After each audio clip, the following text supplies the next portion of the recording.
세계 최고 강대국인 우리 미국 수준이 이 정도일 줄은 몰랐어요. 한국에 비하면 완전 후진국이었네요. 고작 17살의 한 소녀가 다 쓰러져가는 친구를 위해 기획한 한 사건이 미국 내에서 화제가 되고 있습니다. 학교 전체의 급식 시스템 자체를 바꿔버렸는데요. 이 소녀의 감동적인 이야기와 이 소녀에게 도움을 준 한인 커뮤니티의 감동 사례가 미국 내에 퍼져가고 있습니다. 미국 지역신문에 실린 이야기를 재구성하여 알려드립니다. 저는 17살 에밀리입니다. 오늘은 제 가장 소중한 친구 소피 이야기를 들려드리려고 해요. 소피를 처음 만난 건 중학교 1학년 때였습니다. 그때 소피는 지금과는 많이 달랐어요. 밝고 건강했고 특히 웃을 때면 눈가에 예쁜 웃음주름이 잔뜩 생기던 아이였죠. 소피의 집은 늘 맛있는 음식 냄새로 가득했어요. 소피 어머니가 요리하는 걸 무척 좋아하셨거든요. 주말이면 저도 자주 소피네 집에 놀러 갔는데 매번 새로운 요리를 맛보게 해주셨습니다. 하지만 3년 전 모든 게 바뀌었어요. 소피 어머니가 갑자기 암 진단을 받으셨죠. 처음에는 모두가 별일 아닐 거라고 생각했어요. 하지만 병은 생각보다 훨씬 빠르게 진행됐습니다. 병원과 집을 오가시면서도 소피 어머니는 아이들 도시락을 직접 싸주셨어요. 점점 약해지시는 몸으로도 가족들 건강을 먼저 걱정하셨죠. 그러던 어느 날 소피가 학교에 나오지 않았어요. 그날 아침 소피 어머니가 돌아가셨다는 소식을 들었습니다. 소피는 한동안 학교에 오지 않았어요. 다시 학교로 돌아온 소피는 제가 알던 그 아이가 아닌 것만 같았습니다. 웃음은 사라졌고 말수도 적어졌어요. 어머니가 돌아가신 후 소피 아버지는 가족을 위해 2개의 직장을 뛰기 시작하셨습니다. 아침 일찍 나가서 밤늦게 들어오시는 생활이 시작됐어요. 그러다 보니 자연스럽게 소피가 초등학생인 동생 둘을 돌보게 됐죠. 아침에 동생들을 깨워서 등교시키고 방과 후에는 숙제도 봐주고 저녁도 챙겨줘야 했어요. 소피 본인도 너무 어린데 슬픔을 추스를 새도 없이 엄마 역할을 하기 시작했죠. 그때 소피는 그저 하루하루를 버티며 살아가는 것 같았어요. 아침마다 까만 눈가를 보면 밤늦게까지 동생들 숙제를 도와주느라 잠도 제대로 못 잤다는 걸 알 수 있었거든요. 급식 시간에도 항상 피곤해 보였죠. 가끔 동생들 도시락을 싸느라 자기 아침은 거르고 온다고 하더라고요. 그러던 어느 날 드디어 사단이 났어요. 체육 시간에 소피가 갑자기 쓰러진 거예요. 다행히 큰일은 아니었지만 보건 선생님께서 영양실조 증세가 있다고 하셨어요. 소피의 건강검진 결과를 보고 선생님들도 많이 걱정하셨죠. 그날은 걱정이 되어서 제가 소피를 직접 집에 데려다 줬어요. 그리고 소피에게 뭐라도 챙겨주기 위해 냉장고를 열었는데 저는 깜짝 놀라고 말았습니다. 냉장고에는 동생들 간식거리만 조금 있었고 요리할 재료는 거의 없었거든요. 식탁 위에는 소피 어머니가 쓰시던 레시피 노트가 놓여 있었어요. 표지에는 우리 가족의 건강을 위한 레시피라고 적혀 있었죠. 그렇지만 지금 그 레시피는 전혀 쓰이질 않고 있어요. 소피는 그 노트를 보면서 어머니가 동생들을 건강하게 잘 보살펴달라고 했다고 얘기하더라고요. 정작 동생들은 소피의 돌봄 아래 건강하게 잘 지내고 있었지만 소피는 아니었어요. 날이 갈수록 헬쓱해졌죠. 집에서 거의 밥을 챙겨 먹지 못한 데다가 학교 급식도 사실 맛이 없는 날이 대부분이니 살이 빠질 수밖에요. 그날 집에 돌아가면서 저는 밤에 잠이 오지도 않더라고요. 어떻게 하면 소피가 예전처럼 밝아질 수 있을지 한참을 생각했어요. 소피도 저처럼 BTS의 팬이라 둘이서 항상 노래를 같이 듣고 춤도 추고 했는데 요샌 그런 일이 아예 없어요. 다시 예전처럼 같이 노래 듣고 춤추는 날이 오기를 바랄 뿐이었죠. 그 애가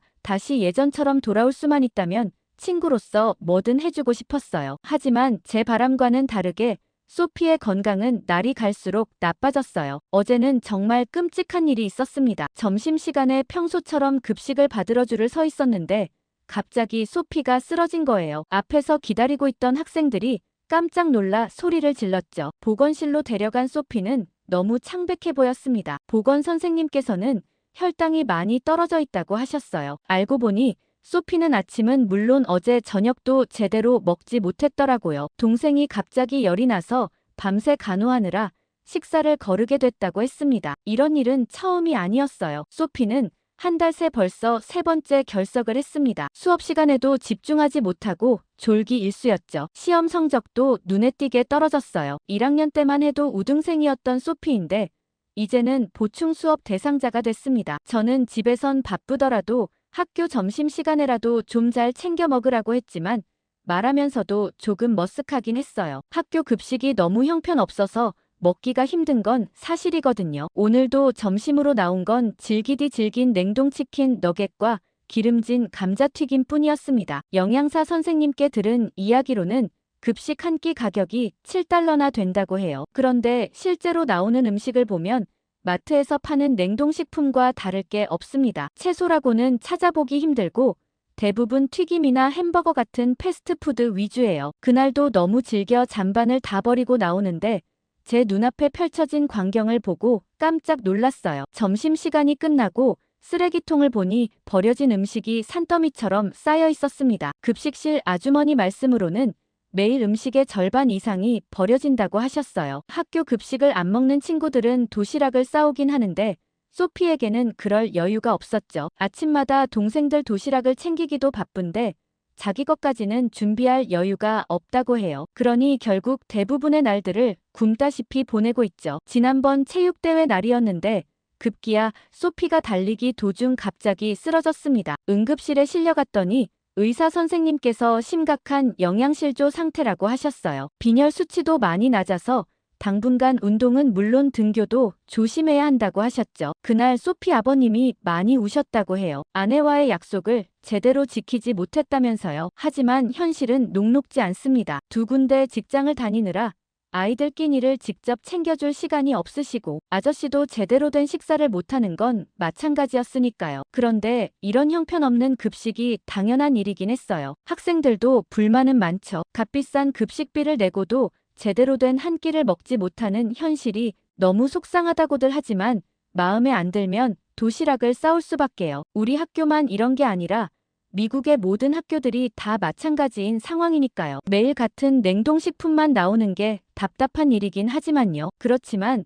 소피가 점심시간이라도 제대로 된 밥을 먹을 수 있다면 얼마나 좋을까 생각해봤어요. 그러던 중 저는 정말 충격적인 영상을 하나 보게 되었습니다. 저는 매일 유튜브로 BTS와 관련된 영상을 찾아보는 게 일상인데요. 우연히 BTS 멤버들의 학창시절 이야기를 보게 됐어요. 그러다 정말 믿기지 않는 장면을 하나 발견했습니다. 멤버들의 학창시절 인터뷰가 나왔는데 특히 제이홉이 학교 급식 이야기를 하는데 너무 신기했어요. 한국의 급식은 매일 다른 메뉴가 나오고 영양사 선생님이 직접 건강을 고려해서 식단을 짠다고 하더라고요. 솔직히 믿을 수 없었고 저는 즉시 호기심이 생겨서 더 찾아보게 됐어요. 한국 학교 급식 영상을 하나하나 클릭해보는데 놀라움의 연속이었습니다. 매일 5가지가 넘는 반찬에 따뜻한 국물까지 있었어요. 신선한 채소와 과일도 빠지지 않았죠. 무엇보다 모든 음식이 그날 아침에 조리된다는 게 믿기지 않았습니다. 특히 충격적이었던 건 가격이었어요. 우리 학교 급식비가 7달러인데 한국은 그 절반도 안 되는 가격이라고 했습니다. 게다가 저소득층 학생들은 무상급식 혜택도 받는다고 해요. 소피 같은 상황의 학생들을 위한 배려가 있다는 게 너무 부러웠죠. 영상 속 학생들의 표정도 인상적이었어요. 급식을 먹으며 웃고 떠드는 모습이 너무 행복해 보였습니다. 우리 학교처럼 음식을 버리거나 남기는 모습은 찾아볼 수 없었어요. 심지어 어떤 학교는 급식 시간이 되면 학생들이 줄을 서서 기다린다고 하더라고요. 게다가 더 놀라웠던 건 조리 과정이었습니다. 대형 주방에서 영양사와 조리사들이 팀을 이뤄 음식을 만드는 모습은 마치 전문 레스토랑 같았어요. 냉동식품은 찾아볼 수 없었고 모든 재료가 신선했죠. 김치도 직접 담그고 된장찌개도 정성껏 끓이는 모습이 감동적이었습니다. 댓글 반응을 보니 저처럼 놀라워하는 외국인들이 많이 있었어요. 그런데 거기에 한국 사람들이 달아놓은 댓글을 보고 더 놀랄 수밖에 없었죠. 심지어 학부모들이 직접 급식 모니터링을 한다는 얘기도 있었어요. 매일 2명의 학부모가 위생복을 입고 주방을 점검한다고 합니다. 식재료의 상태부터 조리 과정까지 꼼꼼하게 살펴본다고 하더라고요. 특히 인상 깊었던 건 급식실의 분위기였습니다. 우리 학교처럼 차가운 스테인리스 테이블이 아니라 깔끔한 식당 같았어요. 식판도 여러 칸으로 나뉘어 있어서 반찬이 서로 섞이지 않게 되어 있었죠. 심지어 후식으로 과일이나 디저트까지 나온다고 했습니다. 그 중에서도 가장 마음에 와닿았던 건 단체 급식이지만 한 명 한 명의 건강을 고려한다는 점이었어요. 알레르기가 있는 학생들을 위한 대체 식단도 준비하고 채식주의자를 위한 메뉴도 있다고 합니다. 미국의 학교에서는 상상도 할 수 없는 일이었죠. 평소에 BTS 멤버들의 인터뷰를 보면 멤버들이 그토록 한국 음식을 좋아하는 이유를 이제야 알 것 같았어요. 특히 지민이 어느 인터뷰에서 학창시절 급식 시간이 하루 중 가장 행복한 시간이었다고 한 말이 떠올랐습니다. 그날 밤 저는 잠을 이루지 못했어요. 계속해서 소피의 모습이 떠올랐거든요. 만약 우리 학교 급식도 한국처럼 바뀐다면 소피도 건강을 되찾을 수 있지 않을까 하는 생각이 들었습니다. 다음 날 아침 일찍 일어나 유튜브에서 본 내용을 정리했어요. 한국 급식의 장점과 우리 학교가 개선해야 할 점들을 꼼꼼히 적었죠. 이걸 바탕으로 학교에 제안서를 제출하기로 결심했습니다. 평소에 저라면 절대 이런데 먼저 나서는 성격이 아니에요. 그치만 제 친구 소피를 위해서라면 뭐든 할 수 있을 것만 같았죠. 그렇게 제안서를 들고 교장실을 찾아갔던 날의 기억이 아직도 생생해요. 교장 선생님께서는 제 제안서를 꼼꼼히 읽어보시더니 한숨부터 내쉬셨습니다. 현재 급식업체와 3년 계약이 남아있어서 당장은 어렵다고 하셨어요. 더 큰 문제는 예산이었습니다. 신선한 재료를 매일 구입하고 조리사를 더 고용하려면 현재 예산의 2배는 필요하다고 하셨어요. 게다가 주방시설도 완전히 새로 갖춰야 한다면서 불가능하다고 잘라 말씀하셨습니다. 교장 선생님의 단호한 말씀을 듣고 나서 어깨가 축 늘어진 채 교장실 밖으로 나왔습니다. 그러고는 학교 벤치에 앉아 한참을 고민했죠. 저는 포기할 수 없었거든요. 그러다가 마침 다음 달에 학교 축제가 열린다는 소식이 떠올랐어요. 저는 BTS 커버댄스 동아리 회장으로서 공연을 준비하고 있었는데 이때다 싶었습니다. 동아리 친구들과 의논해서 특별한 계획을 세웠어요. 동아리 친구들도 같은 동아리 부원인 소피의 달라진 모습에 안타까워했기 때문에 모두들 의기투합해서 한마음으로 뭉칠 수 있었어요. 평소 연습하던 댄스 공연과 함께 한식 부스도 운영하기로 했습니다. 그리고 한국 급식 시스템을 도입하자는 내용을 홍보하기로 했죠. 한국 음식을 직접 맛보면 학생들이 더 큰 관심을 가질 거라고 생각했죠. 하지만 준비 과정은 쉽지 않았어요. 주말마다 모여서 유튜브로 한식 레시피를 연구했습니다. 특히 김밥 만들기가 제일 어려웠죠. 아무리 해도 김밥이 계속 터지더라고요. 자르면서 몇 개나 뱃속으로 버려졌는지 모르겠어요. 그렇지만 몇 줄 터뜨리고 나니 요령이 생기더라고요. 저희 음식이 유튜브로만 보고 만들어 어색하고 엉성할지라도 진심은 통할 거라 생각하며 열심히 준비했습니다. 드디어 축제 당일 아침부터 분주하게 움직였어요. 한식 부스에는 김밥과 떡볶이 그리고 잡채를 준비했고 스테이지에서는 BTS 메들리 공연을 선보이기로 했습니다. 특별히 공연 중간에 한국 급식 소개 영상도 상영하기로 했어요. 처음엔 걱정이 많았죠. 학생들이 생소한 한식을 좋아할까 고민됐어요. 하지만 기우였습니다. 공연이 시작되자 체육관이 꽉 찼고 한식 부스 앞에는 긴 줄이 생겼어요. 학생들은 평소에 궁금하던 한국 음식을 직접 맛볼 수 있었다며 저희 아이디어에 호응해줬고 금세 음식이 동나버렸어요. 특히 이날 저희 음식을 먹은 학생들이 SNS에 한국 음식 사진을 올리며 칭찬을 아끼지 않았어요. 그런데 행사가 끝난 후 예상치 못한 일이 벌어졌습니다. SNS에 올라간 게시물들이 엄청난 반응을 얻으면서 지역 신문사에서 취재를 왔어요. 학생들이 직접 준비한 한식 부스와 급식 개선을 위한 노력이 기사화됐죠. 이 기사는 큰 파장을 일으켰습니다. 다른 학교 학생들도 공감하며 지지를 보내왔고 학부모들도 적극적으로 관심을 보이셨어요. 심지어 지역 한인회에서 연락이 와서 도움을 주겠다고 하셨습니다. 이 일을 계기로 한국 급식 시스템이 관심을 가진 학생들 사이에서 자발적으로 급식 개선을 위한 움직임이 본격적으로 시작됐어요. 학생회에서 먼저 서명운동을 제안했고 일주일 만에 전교생의 80%가 서명에 동참했습니다. 특히 감동적이었던 건 소피의 동생들이 다니는 초등학교 학생들까지 서명운동에 참여했다는 거예요. 급식 개선을 위한 편지도 써서 보내줬죠. 삐뚤삐뚤한 글씨로 쓴 편지들이 교장 선생님의 마음을 움직였다고 합니다. SNS 캠페인도 시작했어요. 친구들은 더 나은 급식을 위해서라는 해시태그를 달아 학교의 상황을 알렸고 이를 시작으로 캠페인은 순식간에 퍼져나갔습니다. 학생들이 기존 급식 사진과 축제 때 맛본 한식 사진을 비교하면서 올리기 시작했죠. 그러던 어느 날 뜻밖의 연락을 받았습니다. 지역 한인회에서 연락이 온 거예요. 뉴스를 보고 도움을 주고 싶다고 하셨습니다. 주말마다 한인교회에서 반찬을 만들어 지원해 주시겠다고 했어요. 특히 감동적이었던 건 은퇴하신 한인 할머니들의 참여였습니다. 할머니들께서는 매주 토요일마다 교회에 모여 김치를 담그신다고 해요. 한국에서 평생 주부로 살아오신 경험을 살려 맛있는 반찬도 만들어주신다고 하셨죠. 한국 급식에 관심을 가져줘서 고맙고 도움이 되는 일이라면 작게라도 도와주시겠다고 하셨죠. 그리고 한인 할머니와 친분이 있으신 한인마트를 운영하는 사장님도 힘을 보태주셨어요. 학교에서 예산이 문제라면 매주 신선한 채소와 과일을 저렴한 가격에 제공해 주시기로 했습니다. 심지어 일부 식재료는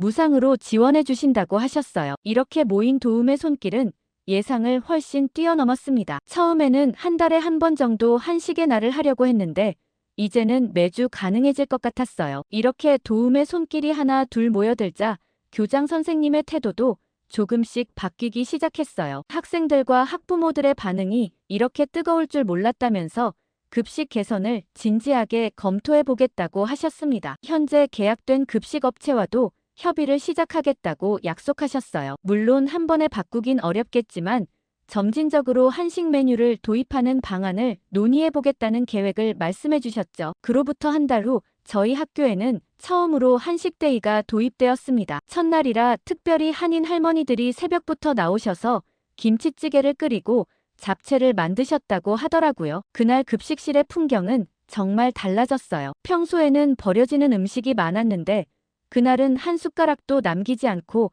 다들 맛있게 먹었습니다. 특히 소피가 오랜만에 밝게 웃는 모습을 보여서 더 기뻤어요. 이제는 매주 수요일이 기다려진다는 학생들이 늘어났습니다. 한인 할머니들이 만들어주시는 반찬을 기대하는 목소리가 커졌어요. 특히 김치는 학생들 사이에서 인기 메뉴가 됐죠. 한인회의 도움은 여기서 그치지 않았어요. 한인 할머니들은 한국 음식이 어색한 영양사 선생님과 미국 조리사들을 위한 한식 조리 교육도 시작해 주셨어요. 매주 토요일마다 한인 할머니들이 직접 레시피를 전수해 주신다고 하더라고요. 저는 할머니들께서 이렇게 공짜로 해주시는 이유를 도저히 모르겠다고 말씀드리자 한인 할머니 대표이신 최 할머니께서 이게 한국인의 정이라고 하셨어요. 옛날 미국에 처음 왔을 땐 한국이라는 나라를 알지도 못해 인종차별에 무시해 온갖 서름을 받았다고 하시더라고요. 그런데 지금 한국의 위상이 이렇게 달라졌으니 너무 기쁘고 즐거운 마음에 한국을 알리기 위한 일이라면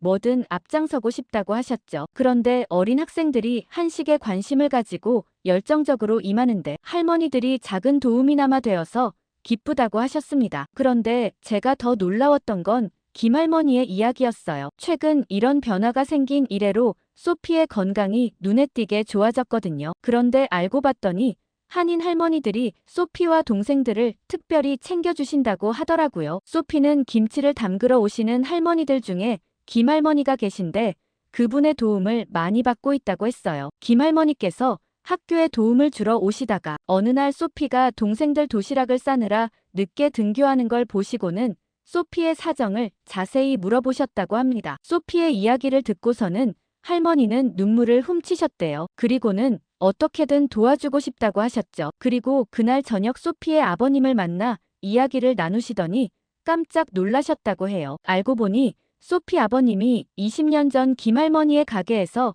아르바이트를 하셨던 분이었다고 합니다. 김할머니는 그 자리에서 결심을 하셨다고 해요. 자신의 가게는 은퇴하고 팔았지만 집이 소피네 집 근처라며 매일 방과 후에 동생들을 봐주시겠다고 하셨습니다. 처음에는 소피 아버님이 많이 망설이셨대요. 과거 아르바이트 시절에도 김할머니가 물심양면으로 많이 도와주셨기 때문이죠. 늘 먹을거리도 챙겨주시고 급여도 두둑하게 챙겨주셨던 분이라 오래도록 좋은 사장님으로 기억하고 있는데 세월이 지난 지금도 공짜로 도움을 받는 게 너무 죄송스럽다고 말이죠. 도와주시려면 급여를 받고 도와주시라며 할머니께는 얼마든지 아이들을 맡길 수 있다고 말씀하셨어요. 하지만 김할머니께서는 다늙은 노인이 무슨 돈을 바라겠냐며 지금도 빠듯하게 사는 거 다 알고 있는데 자신의 손주 같아서 그런다며 한사코 돈을 받지 않겠다며 고집을 꺾지 않으셨다고 합니다. 한국에 있는 손주들 생각도 나고 어린 나이에 어머니를 잃은 아이들이 너무 안쓰럽다고 하셨죠. 결국 소피 아버님도 허락하실 수밖에 없었죠. 그때부터 소피 동생들의 생활이 달라졌어요. 학교가 끝나면 김할머니 댁으로 가서 숙제도 하고 간식도 먹는다고 했어요. 할머니께서 직접 만든 김치볶음밥을 먹고 있다는 소피 동생들의 이야기를 들으니 마음이 따뜻해지더라고요. 할머니께서도 적적했는데 아이들이 집에 들락날락하니 온기가 생긴다며 좋아하셨다고 해요. 특히 감동적인 건 주말이에요. 김할머니께서 토요일마다 소피네 가족을 위한 반찬을 만드신대요. 김치는 기본이고 멸치볶음이나 시금치나물 그리고 꽈리 고추조림까지 정성스레 준비하신다고 합니다. 할머니의 정성이 전해졌는지 소피도 많이 달라졌어요. 더 이상 아침을 거르지 않고 동생들 도시락도 여유 있게 준비할 수 있게 됐죠. 학교에서도 피곤한 기색 없이 밝은 모습을 보여요. 김할머니는 소피와 동생들을 위해 특별한 레시피 노트도 만들어주셨어요. 아이들이 좋아하는 반찬을 중심으로 쉽게 만들 수 있는 요리법을 정리해 주셨다고 합니다. 주말이면 소피도 할머니 댁에 가서 요리를 배운다고 해요. 처음에는 서툴렀지만 이제는 제법 맛있는 반찬을 만들 수 있게 됐다고 합니다. 특히 김치볶음밥은 동생들이 가장 좋아하는 메뉴가 됐죠. 할머니의 도움은 여기서 그치지 않았어요. 다른 한인 할머니들께도 소피네 이야기를 전해 들려주셨대요. 그러자 할머니들이 돌아가면서 반찬을 만들어주시기 시작했습니다. 이제는 매주 새로운 반찬이 소피네 집으로 배달된다고 해요. 할머니들은 서로 자신의 특별 요리를 뽐내듯 정성껏 반찬을 만들어주신다고 합니다. 덕분에 소피네 식탁이 더욱 풍성해졌죠. 게다가 김할머니는 소피에게 요리를 가르치시면서 한국의 음식 문화도 함께 전해주신다고 해요. 음식을 나누는 게 얼마나 큰 기쁨인지 이야기해 주시면서 소피도 나중에 꼭 그런 사람이 되었으면 좋겠다고 하셨대요. 그렇게 한식의 날이 시작된 2달째 엄청난 변화가 생겼어요. 보건 선생님께서 소피의 건강검진 결과를 보시더니 깜짝 놀라셨대요. 빈혈 수치가 정상으로 돌아왔고 체중도 조금씩 늘어나고 있었습니다. 학업 성적도 눈에 띄게 좋아졌어요. 수업 시간에 졸지 않게 되면서 집중력이 높아졌대요. 특히 수학 성적이 크게 올라서 선생님들도 모두 놀라셨다고 합니다. 더 신기한 건 소피가 요리에 관심을 갖기 시작했다는 거예요. 할머니 옆에서 요리를 배우며 레시피를 연구하는 것은 물론 심지어 주말에는 한식 요리 강습도 받으러 다닌대요. 그러던 어느 날 소피가 저와 친구들을 집으로 초대했어요. 이런 변화를 만들어줘서 고맙다며 한식을 만들어주겠다고 했죠. 그런데 집에 들어서자마자 갑자기 저희를 막아섰어요. 신발을 벗어야 한다고 말이죠. 소피는 할머니 집에 들락날락하면서 한국식 생활 문화까지 모두 바꾼 것 같았어요. 처음에는 집에서 신발을 벗어야 한다는 사실에 좀 망설였지만 소피의 설명을 듣고 나니 이해가 됐어요. 한국에서는 집안을 깨끗하게 유지하기 위해 신발을 현관에서 벗는다고 하더라고요. 정갈하게 놓인 실내용 슬리퍼를 보니 왠지 기분이 좋아졌습니다. 오히려 이게 더 깔끔한 것 같았죠. 거실에 들어서자 낯선 향기가 코끝을 자극했어요. 소피가 아침부터 김치찌개를 끓이고 있었나 봐요. 주방 식탁에는 이미 여러 가지 반찬들이 정성스럽게 놓여 있었죠. 김할머니께 배운 레시피대로 만들었다면서 소피가 자랑스럽게 설명해 주었습니다. 특히 인상적이었던 건 소피가 밥을 지었다는 거예요. 한국식 전기밥솥으로 지은 밥이라며 뚜껑을 열어 보여줬는데 윤기가 자르르 흐르는 게 정말 맛있어 보였습니다. 한인 마트에서 산쌀로 지었다고 하더라고요. 그날 가장 재미있었던 건 친구들이 전기밥솥에 보인 반응이었어요. 특히 세라가 전기밥솥 버튼을 누르자마자 들리는 음악 소리에 깜짝 놀라 뒤로 물러섰던 게 아직도 생각나요. 밥솥에서 노래가 나온다며 모두가 킥킥거리며 웃었죠. 소피는 전기밥솥의 기능을 하나하나 설명해줬어요. 밥 짓는 시간을 맞춰놓으면 아침에 따뜻한 밥을 먹을 수 있다는 것부터 보온 기능으로 몇 시간이고 밥이 따뜻하게 유지된다는 것까지요. 친구들은 마치 신기한 과학 실험을 보는 것처럼 눈을 반짝이며 들었습니다. 특히 재미있었던 건 밥솥 뚜껑을 열 때였어요. 스팀이 모락모락 올라오면서 고소한 쌀밥 냄새가 퍼지자 친구들이 일제히 감탄사를 내뱉었죠. 제시카는 마치 레스토랑 주방 같다면서 휴대폰으로 계속 사진을 찍었습니다. 밥을 퍼담을 때도 웃음바다가 됐어요. 모두들 처음 보는 기계라 줄지어 자기가 해보겠다고 난리였어요. 그런데 밥주걱을 처음 써보는 친구들이 어설프게 밥을 퍼다가 이리저리 흘리는 모습에 웃음이 터졌습니다. 어색해하는 저희와 달리 소피는 이 문화가 매우 익숙해 보이더라고요. 친구들은 저마다 자기 집에도 전기밥솥을 사고 싶다고 아우성이었어요. 그리고 갓 지은 밥은 정말 더 맛있더라고요. 소피는 전기밥솥 말고 김할머니 댁에 가면 압력밥솥으로 밥을 지어주시는데 그건 더 비교하기 힘들 정도로 맛있다고 했어요. 그 말을 듣자 친구들은 도대체 압력밥솥은 얼마나 더 맛있길래 모두들 궁금해했죠. 그러고는 모두들 식탁에 둘러앉아 소피가 준비한 음식을 먹기 시작했어요. 학교 급식으로 인해 한식에 어느 정도 익숙한 친구들은 익숙하게 밥을 먹기 시작했습니다. 그런데 한 입 먹자마자 모두들 깜짝 놀랐어요. 특히 김치찌개는 학교 급식보다 더 맛있다며 연신 칭찬이 쏟아졌어요. 그리고 소피는 음식을 대접하면서 한국의 식사 예절도 알려줬어요. 어른보다 먼저 숟가락을 들면 안 된다는 것부터 밥그릇을 들고 먹어야 한다는 것까지요. 친구들은 신기해하면서도 하나하나 따라하려고 노력했습니다. 후식으로는 할머니가 만들어주신 수정과가 나왔어요. 계피향이 은은하게 퍼지는 차를 마시면서 우리는 그동안의 변화에 대해 이야기를 나눴죠. 불과 몇 달 전만 해도 밥 한 끼 제대로 못 먹던 소피가 이렇게 멋진 요리사가 되어 있다는 게 신기하기만 했어요. 소피는 음식을 나누는 즐거움을 이제야 알게 됐다고 했어요. 어머니가 늘 가족들을 위해 요리하시던 모습이 이제는 이해가 된다면서 눈시울을 붉혔죠. 친구들도 따라 울컥해서 서로 껴안고 울었답니다. 하늘에서 보고 계신 어머니께서 흐뭇하게 웃으며 마음 편하실 거라며 걱정 말라며 다독여줬죠. 식사가 끝난 뒤에는 다 같이 설거지를 도왔어요. 설거지를 하면서도 웃음이 끊이지 않았어요. 평범한 저녁 식사가 이렇게 특별한 추억이 될 줄은 몰랐습니다. 떠나기 전 소피가 우리 모두에게 작은 선물을 준비했더라고요. 유자청이라고 얘기했어요. 한국에서는 유자차를 겨울마다 마시는데 직접 담가서 조그만 통에 담아준 거예요. 저희가 해준 것들에 비하면 아무것도 아니지만 감사의 마음을 표현하고 싶었다고 했죠. 친구라면 이 정도는 아무것도 아니라며 기뻐했습니다. 그런데 다음날 아침 학교 게시판에 글 하나가 큰 파장을 일으켰어요. 진실을 밝힙니다.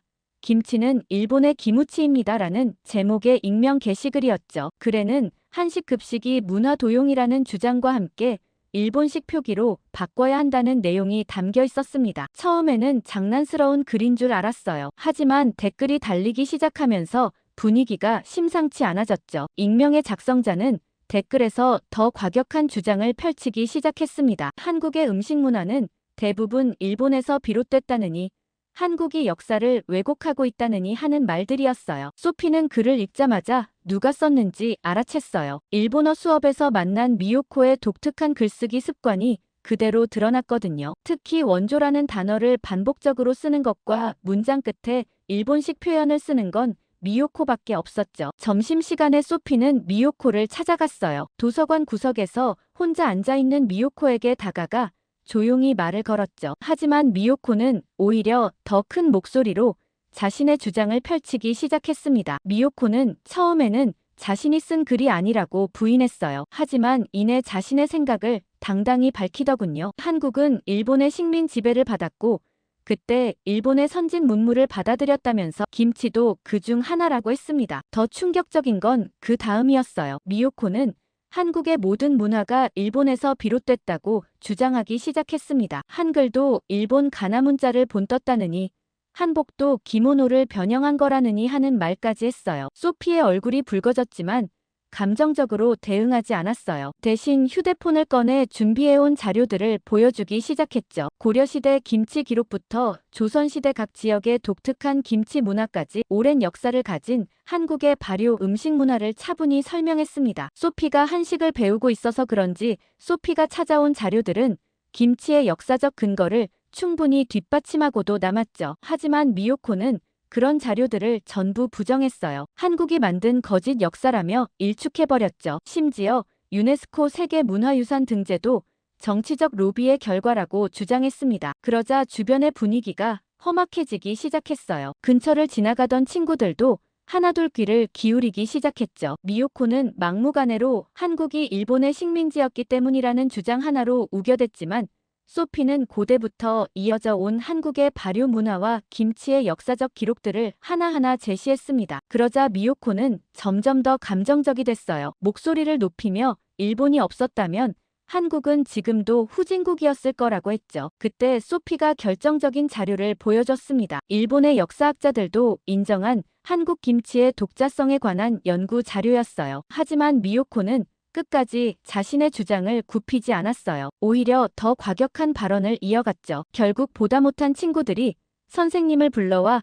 미요코와 소피의 논쟁을 말리기 시작했습니다. 각자 집으로 돌아가라고 얘기하셨죠. 소피는 도저히 화가 나서 못 참겠다며 자기도 게시판에 글을 올리겠다고 했습니다. 그리고는 밤새 김치에 관해 연구하는 것 같았죠. 다음 날 소피는 학교 게시판에 새로운 글을 올렸어요. 감정적인 대응 대신 역사적 사실과 과학적 근거를 바탕으로 김치와 기무치의 차이점을 설명했죠. 발효 과정의 차이와 미생물의 종류 그리고 영양학적 특성까지 꼼꼼히 정리했습니다. 친구들이 한식급식 도입 이후로 한식에 관심이 많았기 때문에 소피와 미요코의 두 글은 조회수가 폭발적으로 늘어나기 시작했고 누구의 말이 맞는 건지에 대해 관심이 집중되었어요. 결과적으로 소피의 글이 많은 학생들의 지지를 받았죠. 심지어 일본에서 유학한 경험이 있는 친구들도 소피의 설명이 정확하다며 댓글을 달아줬죠. 미요코의 주장이 잘못됐다는 것이 명백해지면서 친구들은 오히려 김치에 대해 더 관심을 갖기 시작했어요. 소피 덕분에 김치의 역사까지 알게 됐다며 김치의 효능과 역사적 깊이에 감탄했죠. 소피는 이번 일을 겪으면서 자기의 꿈이 더욱 확고해졌대요. 미국에서 한식을 널리 알리는 요리사가 되고 싶다며 웃어 보였습니다. 제 작은 노력으로 영양실조로 쓰러졌던 소피가 이젠 새로운 꿈까지 가지게 되었다는 게 정말 기뻐요. 이 모든 게 다 한식과 제게 도움을 주신 한인 커뮤니티의 도움이라는 생각이 드네요. 정많은 한국분들 정말 고맙습니다. 오늘 사연 어떻게 들으셨나요? 미국에선 그런 급식들이 너무 당연하게 받아들여졌다는 것에 놀라기도 한 사연이었는데요. 오늘 사연과 한국 급식에 대해 많은 의견 달아주세요. 구독과 좋아요 꾹 눌러주시고 더 좋은 사연으로 돌아오겠습니다. 감동 필름이었습니다.